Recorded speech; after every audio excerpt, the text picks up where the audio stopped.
Ahora nos toca ver la iglesia de Filadelfia. Esta podríamos llamar es la iglesia que quisiéramos ver más, pero parece ser que es la que menos se ve.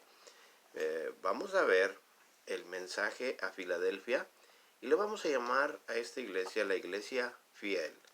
Algunos le llaman la iglesia misionera, pero también podría ser un buen título, pero yo diría que esta iglesia podríamos llamarle la iglesia fiel. La meta de toda iglesia es serle fiel al Señor. Vamos a orar para que el Señor nos instruya y nos ayude a entender qué es lo que quiere que sepamos a través de la iglesia de Filadelfia.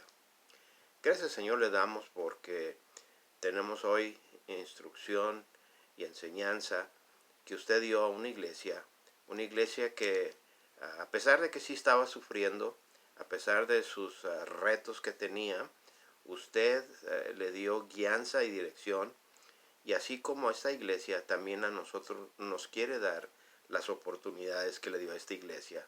Ayúdenos en nuestro día también a ser como y a imitar a esta iglesia, a ser fiel. Y también nosotros como creyentes serle fiel a usted, porque lo pedimos todo en el nombre del Señor Jesús. Amén.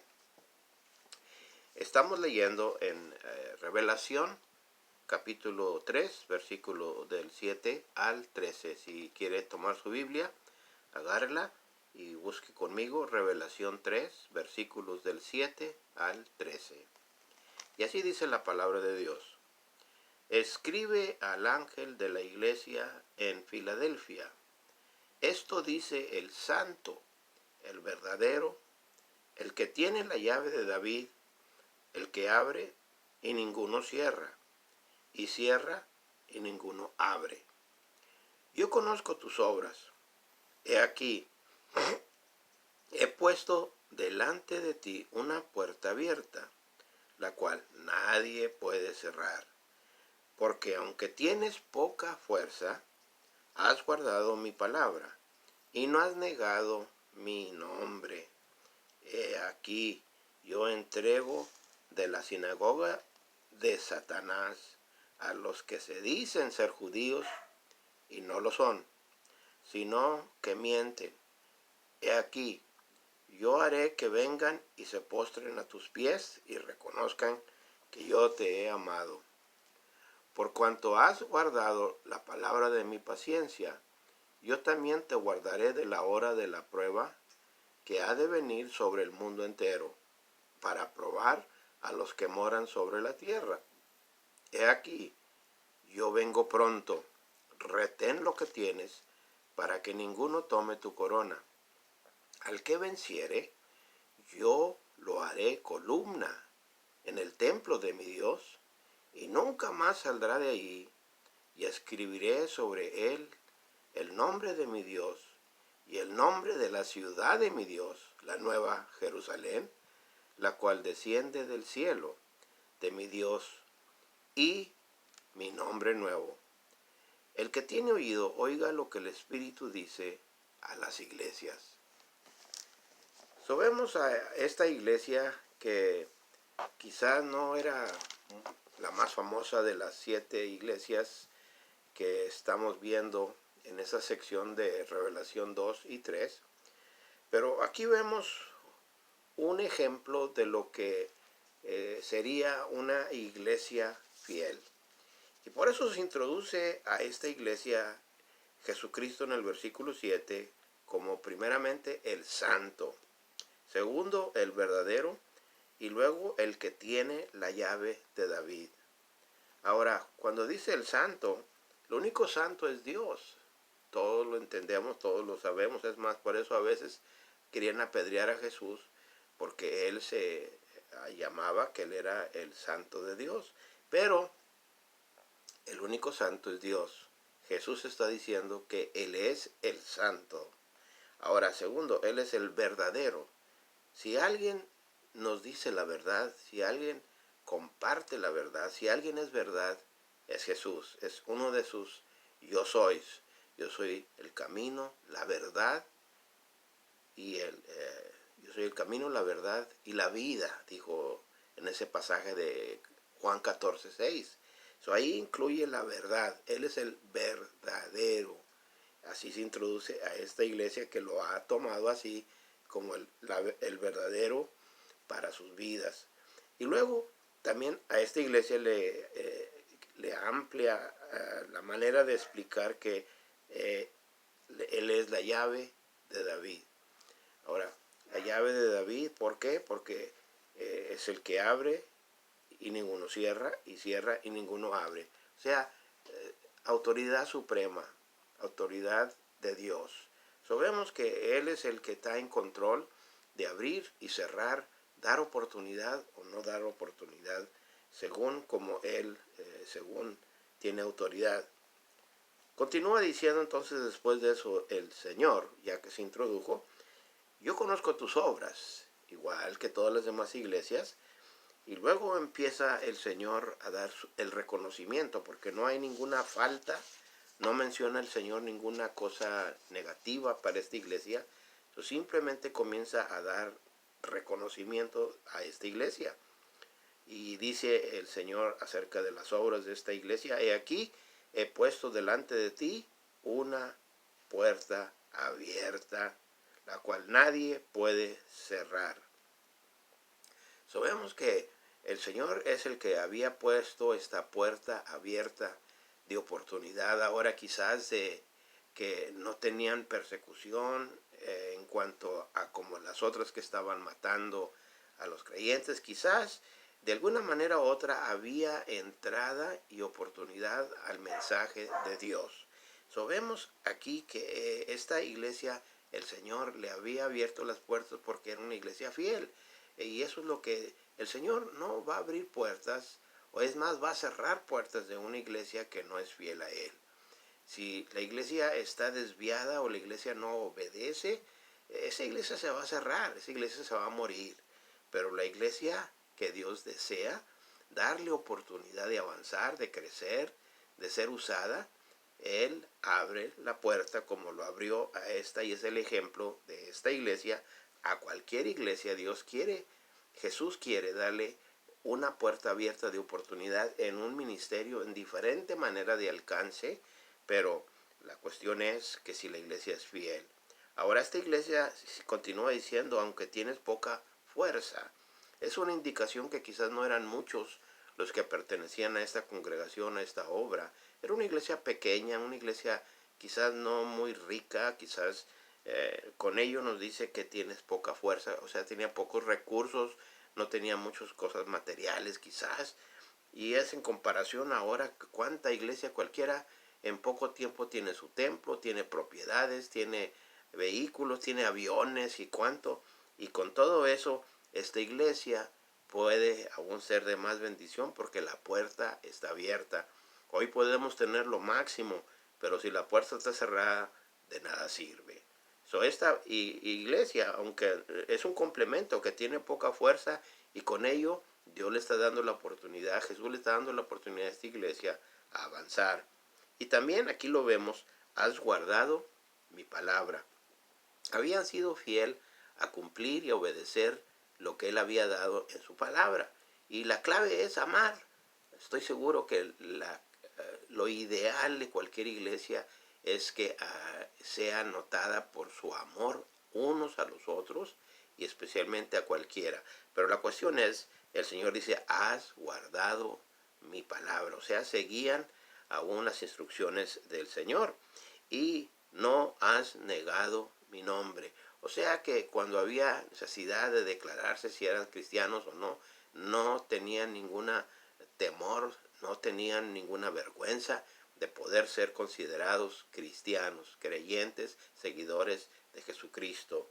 Y aún vemos en el versículo 9 que tenían oposición, como toda iglesia va a tener oposición, de una manera o de otra, si no es por falsa doctrina o por algunas personas que entran y que después enseñan cosas que no son apropiadas, o así como Jezabel, que empiezan a desviar a la iglesia, o los nicolaitas, o los de Balaam, o diferentes cosas que persisten en nuestras iglesias. Aquí había una sinagoga de judíos, pero Jesús le llama sinagoga de Satanás, porque eran mentirosos y hablaban mal del pueblo de Dios. Pero dice el Señor, pero un día yo voy a hacer que ellos se postren ante ti y te reconozcan que yo te he amado. ¿Cuándo va a ser eso? Más que probable va a ser en el milenio. Es en el tiempo en que los judíos van a reconocer en aquel día, en aquel tiempo, que en verdad la iglesia era el pueblo de Dios y que amaba el Señor aún también, así como los amó a ellos, a los judíos, amó a su iglesia. Ahora, vamos a seguir adelante. En el versículo 10 y 11 vemos el reto y motivación que le da a está dando aquí reconocimiento.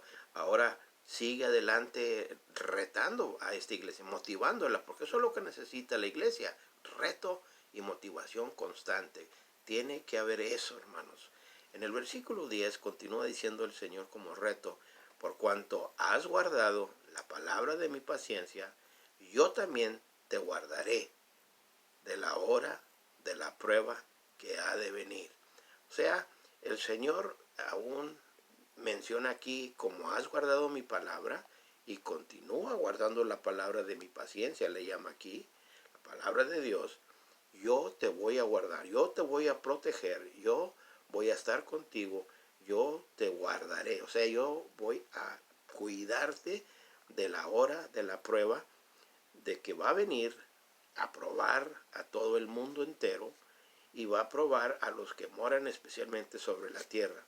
Esto es un versículo clave porque aquí es donde algunos usan para poder respaldar la idea de que la iglesia no va a pasar por la gran tribulación. Ahora, la iglesia va a pasar por tribulaciones, por diferentes ataques, así como esta congregación de Satanás, de judíos que estaban atacando religiosamente. Así hay siempre y ha habido. Pero otra cosa va a ser cuando Dios, como va a explicar más adelante, y van a oír y van a leer acerca de escuchar, acerca de lo que va a pasar en las diferentes tribulaciones, la gran tribulación, donde va a venir el juicio y se va a derramar lo que Dios va a hacer en las trompetas y en todas las diferentes pruebas que Dios le va a mandar, pero va a ser para los moradores de la tierra. O sea, va a ser para el mundo en general. No va a ser para la iglesia, no va a ser para los creyentes. Por eso es necesario que los creyentes ahorita sigan firme, ganándose almas para el Señor, porque ya después va a haber oportunidad de ser salvo en la tribulación, en los días difíciles que vamos a seguir viendo en el libro de Revelación. Pero más que probable, les va a costar como a muchos su vida. Van a morir por el Señor Jesucristo, porque va a ser otro diferente tipo de eventos que van a pasar, y aquí lo vemos, que va a ser una hora de prueba, solamente un breve tiempo que se calcula 7 años de tribulación, y no más de eso, los más severos, 3 años y medio, que va a ser cuando de veras azote el Señor a este mundo entero. Todo esto va a ser mundial, por todas partes, para probar, dice aquí, a todos los hombres. So les está preparando que va a haber una prueba global, una prueba mundial por todas partes, pero va a ser para probar a los hombres, no a la iglesia, a probar a la gente que no quiere y no busca y no desea de las cosas de Dios. Pero continúa diciendo en el verso 11, he aquí, yo vengo pronto, retén lo que tienes para que ninguno tome tu corona. O sea, por ver las diferentes crisis que llegan a la iglesia, o por darse cuenta, como en otras iglesias, de veras había más persecución que en esa de Filadelfia, como que Dios había puesto algo de protección, o no sabemos, pero Filadelfia fue una iglesia bendecida, una iglesia protegida, una iglesia que aquí dice, yo vengo pronto, no voy a tardar mucho. Es lo que está diciendo aquí, voy a venir, y ya vemos, 2000 años para el Señor es lo que ha pasado, pero dice, retén lo que tienes, mantén adelante lo que estás haciendo, como ellos que estaban haciendo y guardando la palabra de Dios, y que siguieran adelante para que no perdieran su corona, o alguien más le ganara el premio, o como aquí habla de la corona, o las recompensas que van a recibir. Ahora, esto nos lleva al versículo 12, a los vencedores, Y ahí vemos las promesas que Dios hace como incentivo. Y dice ahí, al que venciere, primeramente dice, lo haré columna en el templo de mi Dios. Y luego menciona acerca de escribir algo sobre los creyentes. Lo que está diciendo aquí de los vencedores, una vez más, es para los que creen en el Señor, para todos aquellos fieles del Señor, todo vencedor de todos los tiempos. Ellos van a recibir lo que dice aquí, que van a ser columnas en el templo de mi Dios y nunca más saldrán de allí. ¿Qué quiere decir eso? O sea que van a estar fijos, van a ser para siempre reconocidos en el templo de Dios.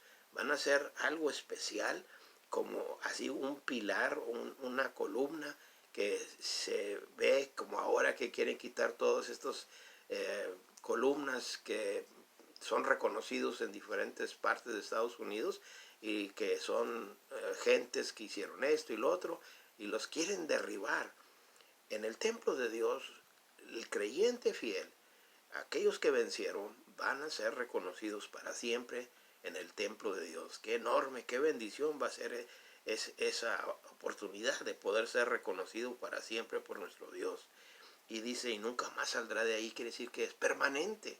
Nunca más perderá su lugar, estará allí en el templo de mi Dios como una columna estable, firme, con fundamento, con fundación. Y luego dice, escribiré primeramente el nombre de mi Dios. La primera cosa que está inscrito es el nombre de mi Dios. Y luego el nombre de la ciudad de mi Dios, que es la Nueva Jerusalén. Y luego mi nombre nuevo, dice el Señor. Hay tres cosas que se escriben en el creyente, según es el nombre de mi Dios, posesión.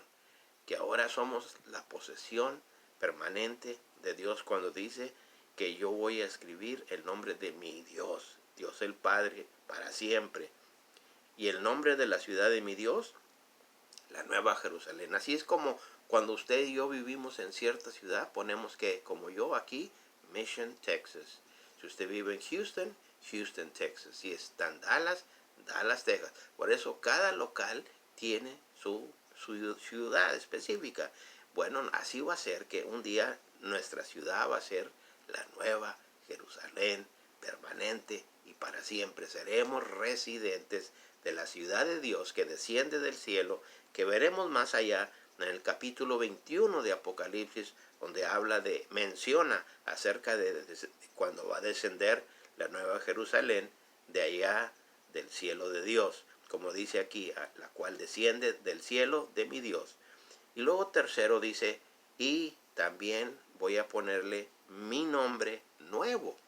Vamos a tener el nombre nuevo, que somos también posesión de Jesús. Ahora, en ese día, qué hermoso va a ser, que ahora no nomás el Padre, sino también el Hijo pondrán sus nombres, y con gusto todos vamos a querer tener parte de que el nuevo nombre del Señor Jesucristo sea aplicado en nuestra vida. Esas son las promesas y esos son los incentivos que hay para el creyente, para el vencedor.